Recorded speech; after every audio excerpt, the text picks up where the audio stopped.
Une semaine après la cérémonie d'ouverture, les Jeux Olympiques de Paris 2024 battent leur plein avec beaucoup de médailles et beaucoup d'audience. 2 semaines historiques pour la télévision française. Nous sommes le dimanche 4 août 2024. Bonjour, voici le TV 168.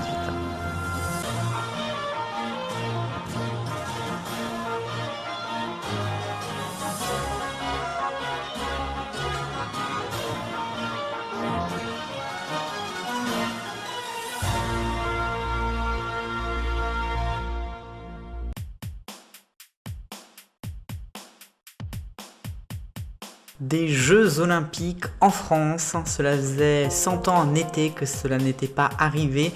Et quel jeu puisque depuis plus d'une semaine maintenant, la France vibre chaque jour au rythme des médailles d'or, d'argent ou de bronze.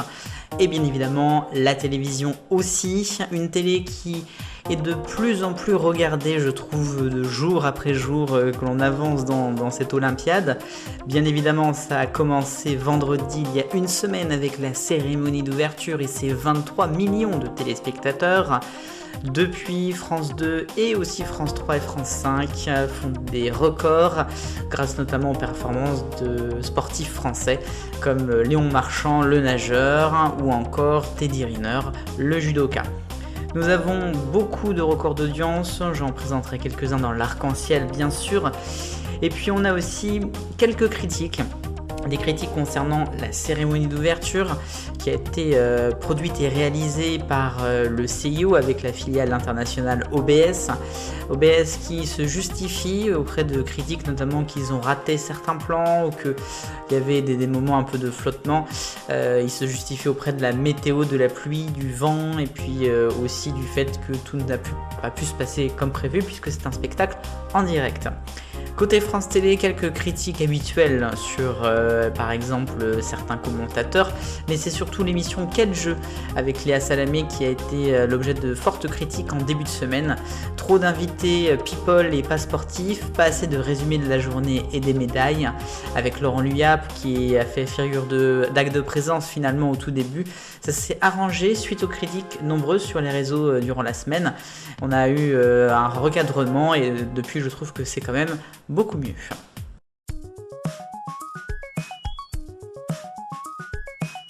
Des audiences exceptionnelles toute la semaine et c'est que du rose avec les records des JO. Je vous laisse passer chaque record et puis chaque soirée également avec le top 4 pour chaque jour. À noter par exemple dimanche, première médaille d'or de Léon Marchand, 9 millions 5 sur France 2. À noter France 3 à 3 millions en prime time. Lundi, c'était l'escrime avec la finale de 2 françaises avec un beau 7 millions. A noter quand même que Camping Paradis arrive deuxième. Alex Hugo sur France 5 bien placé. Pareil pour l'art du crime sur France 5 mardi soir en prime. Mercredi, c'était la 3e médaille en seconde partie de soirée de la brasse pour Léon Marchand avec plus de 11 millions, avec une moyenne à 9,6 sur France 2 sur la soirée, truc de fou. 7,2 pour la soirée de jeudi, et puis vendredi, plein de médailles avec du judo, Teddy Riner, de la natation, Léon Marchand et un triplé français en BMX.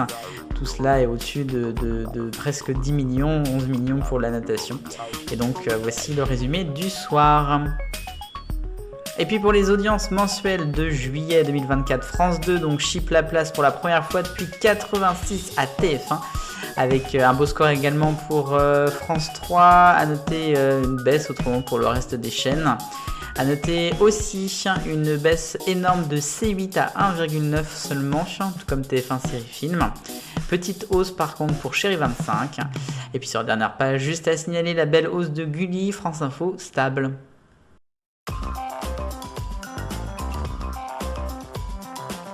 Dans le rayon des autres actualités de la semaine, à part donc les Jeux Olympiques, il y avait d'abord France 2 et c'est quand même une surprise. Thomas Soto finalement part de Télématin, on le sentait un peu sur le départ, finalement on pensait qu'il allait rester après le départ de Marie Portolano. Finalement il s'en va, très probablement fragilisé par ce qu'on a pu entendre autour de lui dans l'émission. Il rejoint RTL pour remplacer le Calvi à la matinale. On ne sait pas donc qui va le remplacer du côté de la matinale de France 2. On va parler maintenant de C8 et de TPMP, touche pas à mon poste. Cyril Hanouna a annoncé le retour de Maxime Guéné à la table, une émission qui sera à la rentrée sur C8 et en direct. On pensait qu'il allait s'adresser un petit peu à tous ces fanzouz il y a quelques jours à propos de la suppression de C8. Finalement, il n'en est rien, il laisse encore les commentateurs s'exprimer. Et puis il parlera plus tard, sûrement un petit peu avant la rentrée, pour Cyril Hanouna.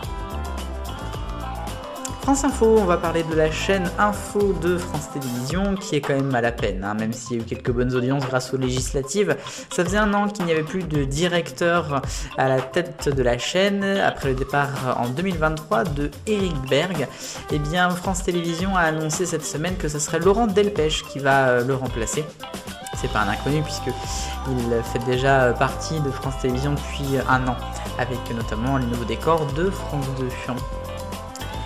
Et puis Arte, et c'est un départ pour Marie Laborie, la présentatrice du journal du soir à 19h45 et qu'on a déjà vu longuement sur la chaîne avec les éditions spéciales ou encore les élections.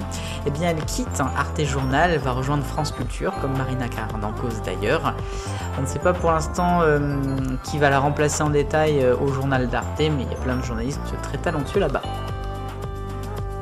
Et puis un peu plus d'informations enfin sur le sport, football et la Ligue 1, enfin, avec les offres de DAZN et de beIN. Alors pour ce qui est de beIN, donc ça serait un match par semaine le samedi à 17h, 15 € par mois, plus après la Ligue 2 et le reste.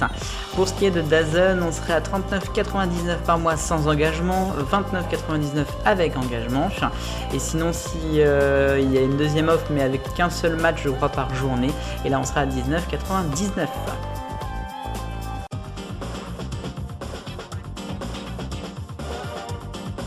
Question 168. Je vous demandais la semaine dernière si vous alliez regarder les nouvelles chaînes OFTV et Réel TV. Vous avez été nombreux à répondre et c'est Ouest France qui arrive en tête, oui à 40%. Ensuite non, aucune des deux 31%, puis les deux 25% et seulement RL TV en dernier. Nouvelle question, je viens d'en parler dans le rayon. Qui pour remplacer Thomas Soto à Télématin sur France 2?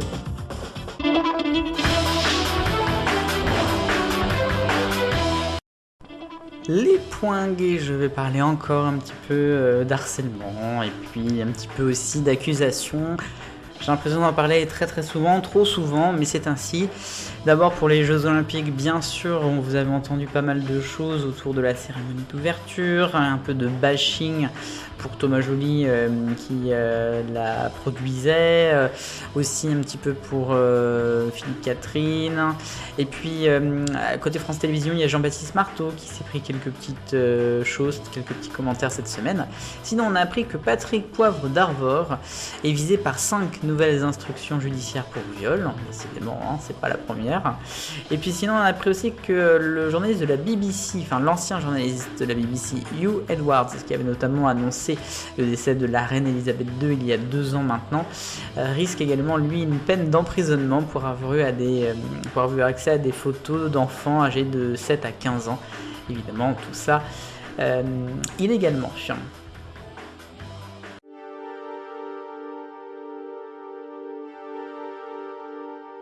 Et enfin, c'est un petit peu l'année Totally Spies, le dessin animé culte qui a eu une nouvelle saison cette année sur Gulli, va avoir également une série en prise de vue réelle. Alors, ça marche pas forcément toujours quand ça se passe comme ça, on l'a vu par le passé, mais bon, Cat Size actuellement est aussi en préparation, on va l'avoir bientôt sur TF1. Et bien là, ça sera la même chose puisque Amazon Prime Video a envie de faire une série live pour Totally Spies. Totally Spies, donc, qui est un dessin animé mythique des années 2000, qui est français en plus, s'il vous plaît. C'est quand même important de le signaler. Une série qui a donc très bien marché cette année puisqu'il y a eu une 7e saison après plus de 10 ans d'absence. Et puis par exemple là, Lena Situation dans ses vlogs d'août parle aussi de Totally Spies dans le générique. C'est vraiment un succès. C'est ici que s'achève le TV 168. Merci pour votre fidélité en plein milieu des Jeux Olympiques d'été à Paris. Si vous avez la chance de pouvoir voir les épreuves, profitez-en. Et puis sinon, pour ceux qui sont ailleurs en vacances ou qui travaillent, bon courage. Allez, vive le bonheur, on est tous des millions de copains. À dimanche.